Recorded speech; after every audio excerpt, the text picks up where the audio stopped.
Is drinking alone a sign of a problem? Or is it just the ultimate luxury of being an introvert? If you look at cinema, the solo drinker is usually one of two things: a brooding, sophisticated hero reflecting on life, or a tragic figure at rock bottom. But in reality, for most people, it's much more subtle. Science suggests that the psychology behind why you pour a glass when no one is watching reveals something deep about your personality and how you handle the world. Today, we read breaking down the social mask theory and the hidden biological breaks that disappear when you read by yourself. The biggest reason people drink alone isn't actually the alcohol, it's the silence. Psychologists talk about something called emotional labor. Every day, you wear a mask. You're a professional at work, a supportive partner at home, a polite stranger in traffic. Maintaining that social self takes an immense amount of cognitive energy.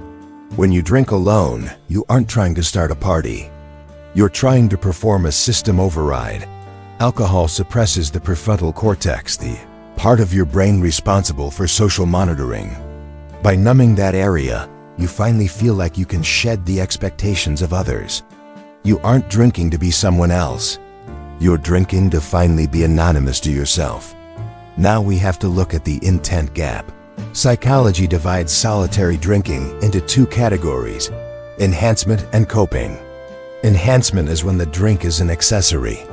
You're watching a sunset or listening to a new record, and the drink makes the colors feel 10% warmer. This is positive reinforcement. But then there's coping. This is when the drink is a tool. You had a high cortisol day.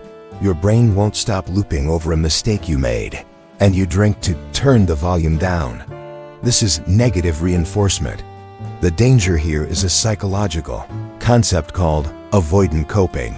If alcohol becomes the primary way you process stress, your brain actually unlearns how to regulate emotions naturally. You're essentially outsourcing your mental health to a bottle, and the more you do it, the harder it becomes to feel normal without it.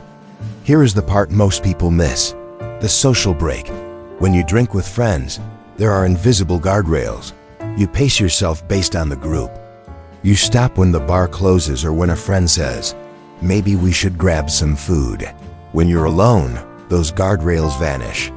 Research shows that solitary drinking is actually a stronger predictor of future alcohol misuse than social binge drinking. Why? Because it's a closed loop. There's no external feedback to tell your brain, "That's enough."